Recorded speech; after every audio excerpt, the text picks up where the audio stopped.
Det vejler ikke, vel? Altså, hans bogstøj er noget, der er nede på hovedgrunden. Hvad skal op her?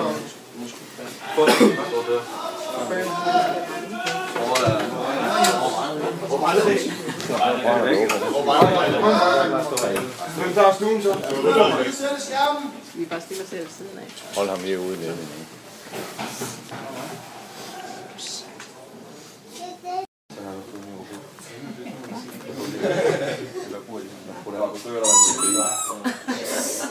I Tivoli også. Hvad var det, den kom til at koste? 600 kroner. 600? Ja, så vinder gerne, at de har en sten. Der har Men der er noget super.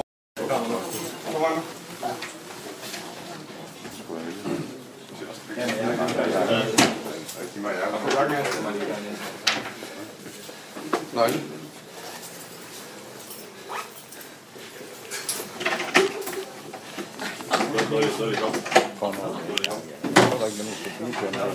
Jo. Jeg tror, jeg går i hjørnet om. Åh, glem dig. Gå til mig. Skal den kasse i noget? Den skal jeg gå til, selvfølgelig. Må jeg lægge også selv? Altså, må I ikke klasse det her? Det. Selvfølgelig, de skal ind i skabet. Nu har han dommer i hand.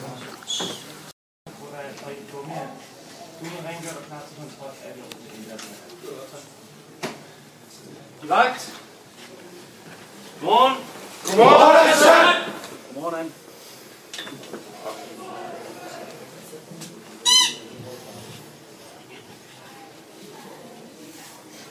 Er der noget sjovt?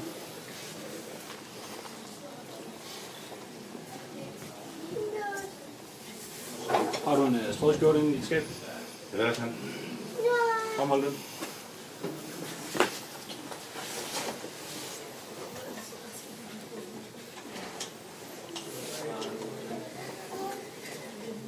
Og du bedre her til morgen, Mark? Ja. Lige ud for de sidste 10 med. Ja.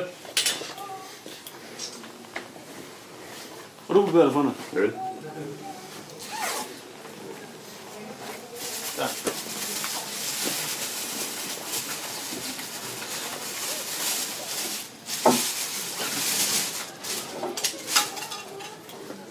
Skal du hele tiden få, skal ikke være med?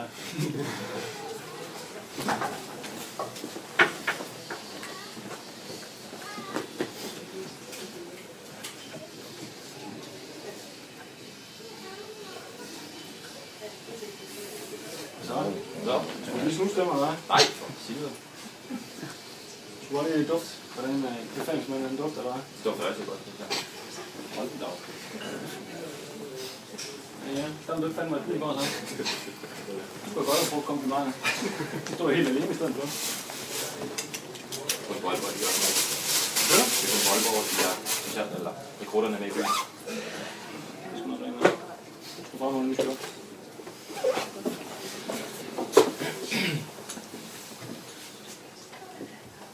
skal også fremme, nu skal du.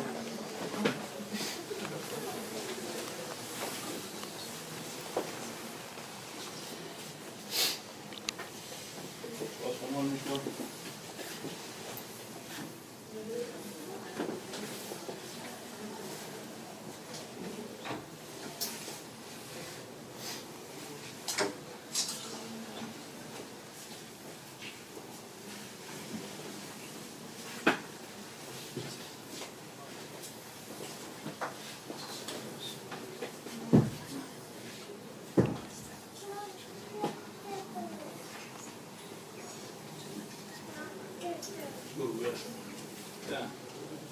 Ja. Okay.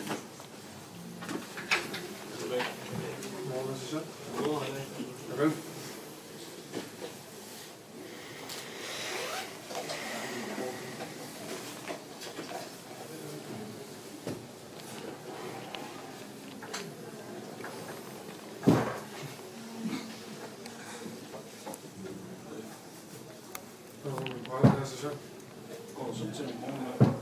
Nej, jeg synes jeg. Lige ud fra det, ser sådan der, det her forretning, som det der. Selvfølgelig.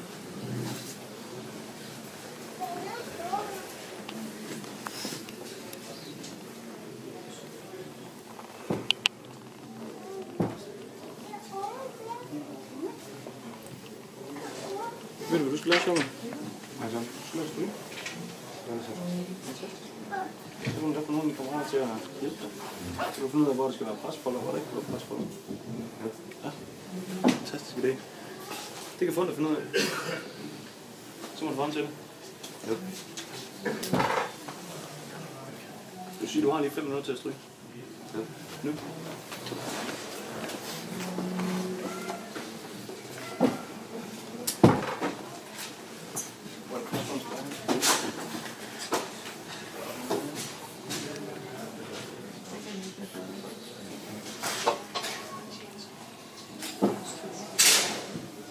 Du kan finde ud af, hvor du skal være.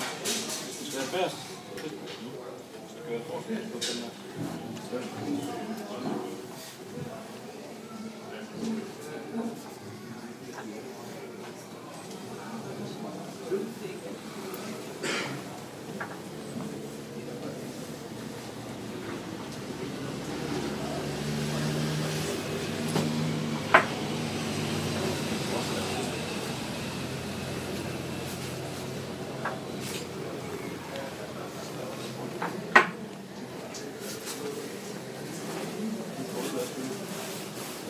Og nu styrer på jeres pressefolder.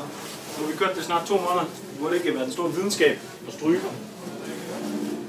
Jeg kan selv til hjem i weekend, for jeg spiller til at stryge for jer. Det er helt sikkert også gerne gøre. Det gør nu. Hænger skjorterne væk. Fremholder jeres basis. Fremholder hjelm. Gør det.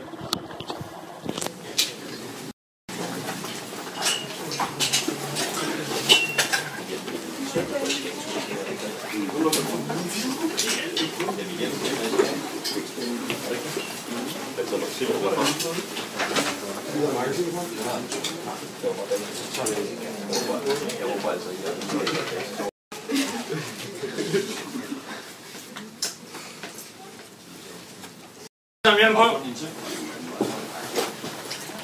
Den har 2 hjem, skal man ikke have 2 på? Altså, hjem har ikke på 2, jeg skal i 2. Den på. Hvad er snakken med undskyldninger, Mathias? Nu lyver du. Nu lyver du. Vejen til helvede, bruger Det er fucking vejen til helvede, Mathias. Så er det i hjelm. Forfra og bagfra. Og begynder at køre cirkulære bevægelser. Forfra og bagfra. Forfra og bagfra, ikke på siden. Så lægger det var sjove bevægelser i kvindelig køn. Yes. Det er en underlig kvinde. Stop det. Hænderne på siden. Begynder at køre der.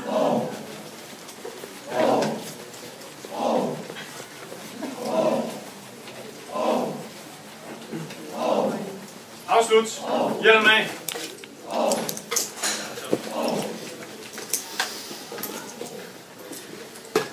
Du skal blive her. Hvad er I skåle panden? Det er lidt andet.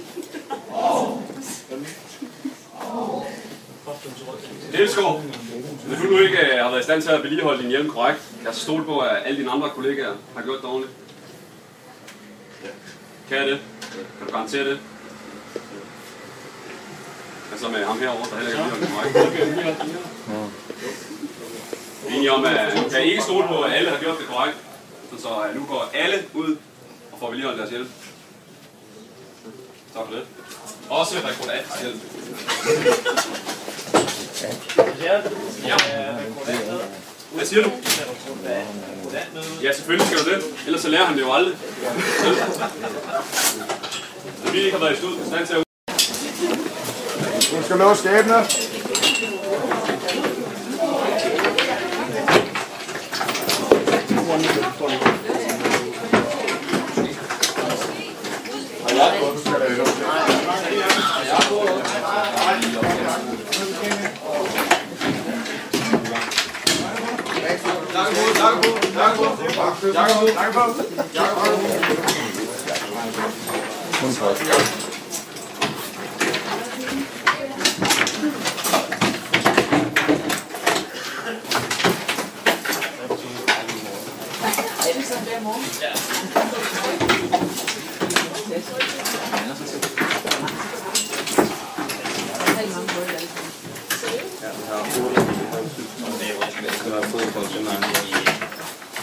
skruer de pærerne af nogle gange, og så kontrollerer der støtte eller sådan. Der er vores skruer, men det er vores.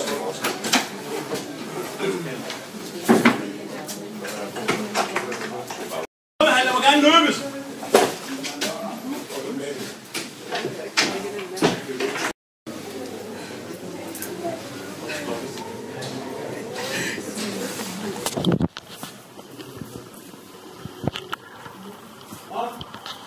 Står I bare og venter. 2 mand. Det er godt nok.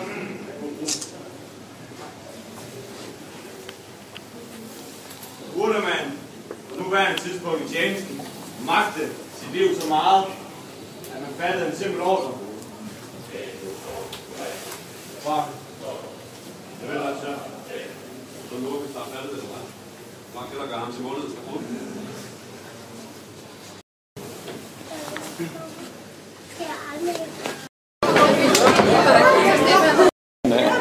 Skal du ikke? Så der kan det store kamera.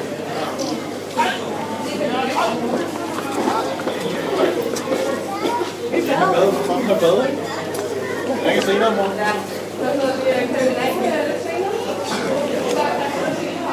Og nu skal du finde et time.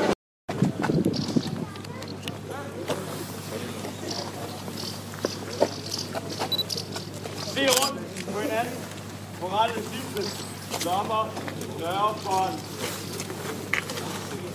Varmer og så videre.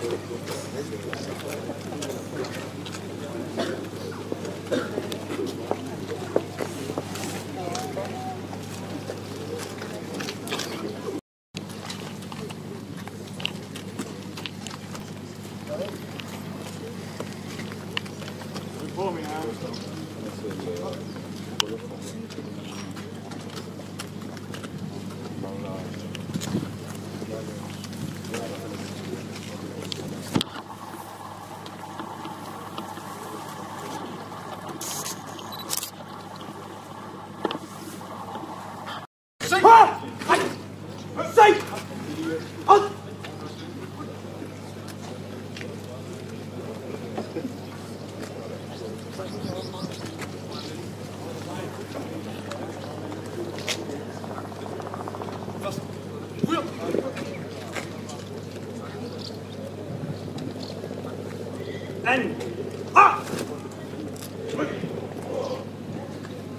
Hvordan kommer det ind? En af de dejlige dage, hvor vi kan nyde hinandens, en af de dejlige uger, hvor vi nyder hinandens selskab 6 dage. Det var mange 3 og 4 dage. Der kommer vi jo på weekenden ned af. Det var dejligt. Vi har en ekstra dag sammen. Og det bliver jo en dejlig dag. Meteorologerne har lovet, at lige om et øjeblik, så vil alle skulle blive svært. Så vil det være en fest af den anden verden at være her i Garderkasernen hele lørdag sammen med sine forældre og pårørende.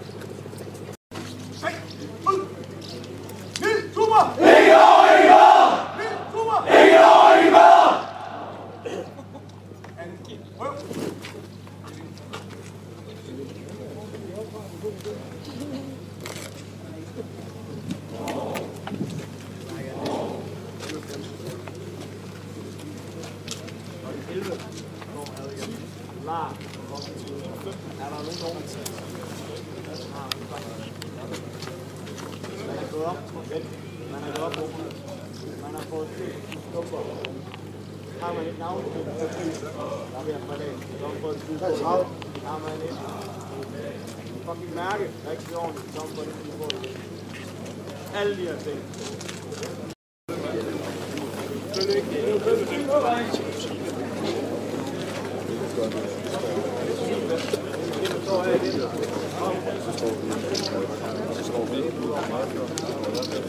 Hej mor, hej far, ja. Jeg kan bage mig fucking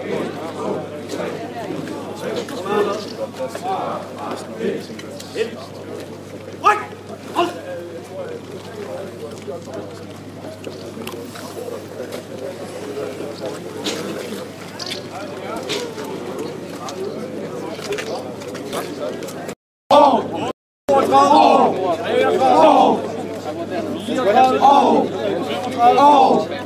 Jeg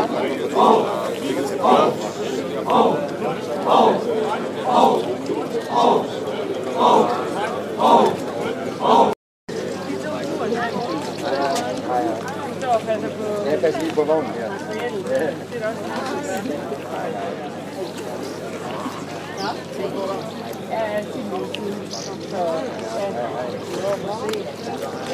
Ja.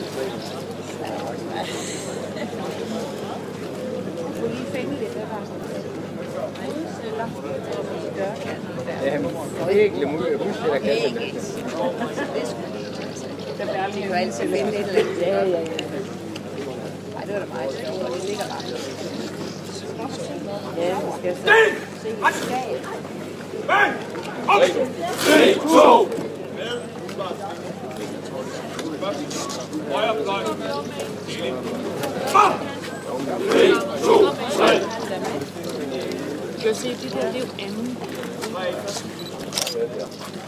Det er ikke dem, når folk altid skal gå foran. Det går der ud foran. Så er jeg jo med i optoget.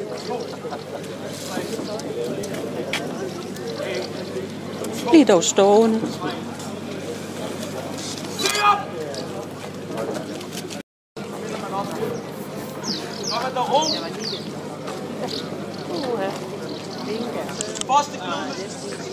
Så skal man lige vågne op, ikke? Kom. Og det er til højre. Kom, at der er ro.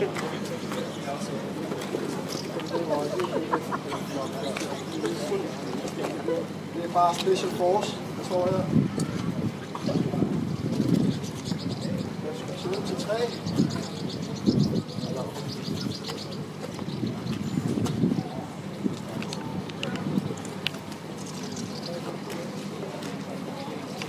Og Anne glæder mig til. Hverken mere eller mindre. Det er til min kommando. Posten og Anne glæder. På plads. Gå.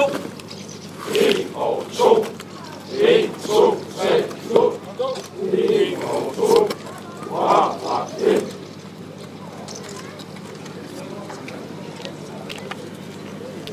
Det er langt vej.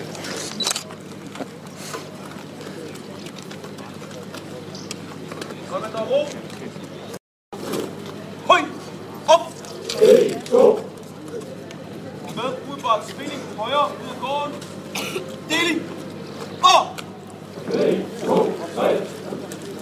Op med hagen og luk munden.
Mit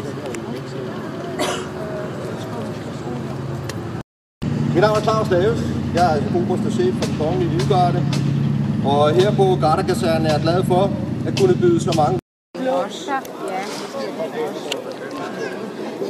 Det er første kompagni. Ja, det er første kompagni. Første kompagni har røde mærker, og anden kompagni har blå. Men har han fundet ud af, hvor vi...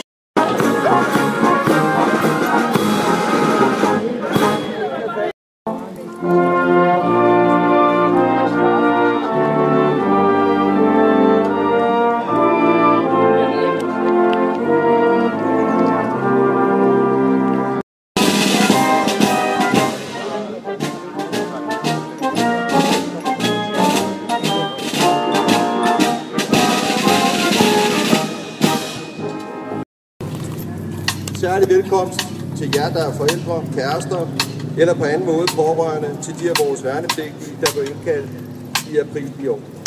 Disse værnepligtige har deres daglige gang her på Gardekasernen, og selvom de nu kun er to...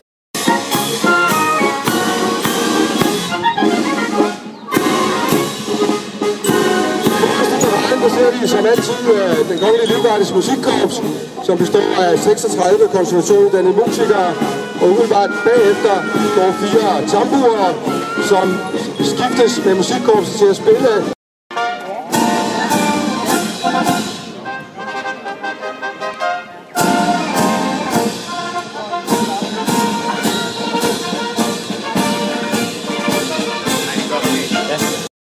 Foretage en fanemarch med næstkommanderende styrken, faneløjtnanten, således.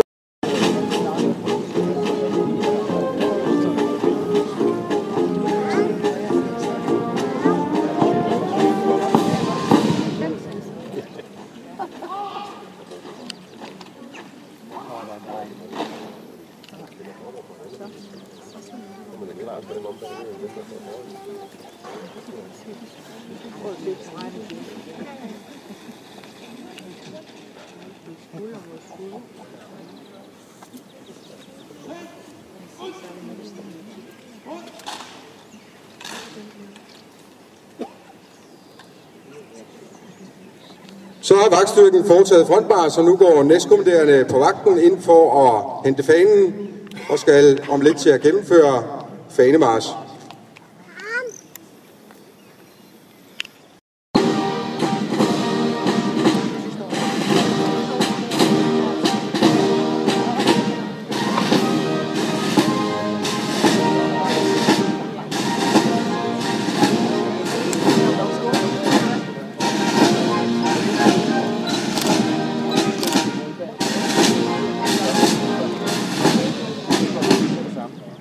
Så jeg synes måske man kan give dem en hånd, når de marcherer forbi.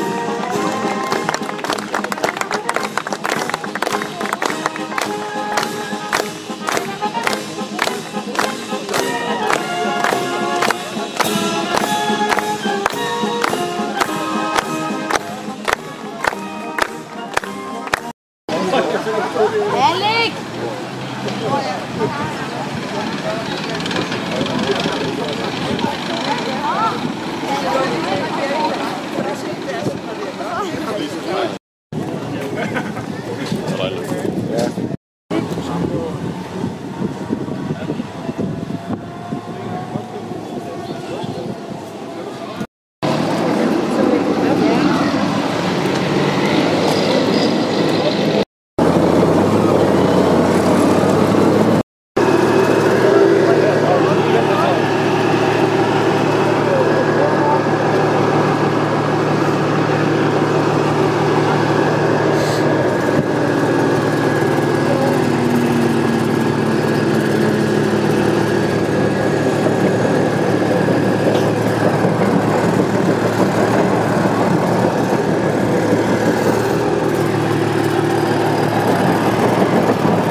Tak for turen.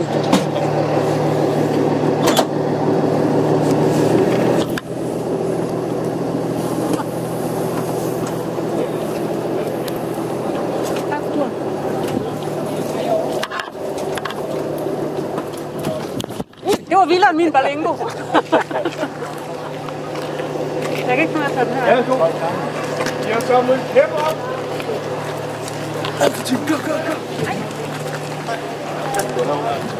Så sidder man der og finder sit kamera frem, inden man skal ud og køre. Det kan man godt glemme.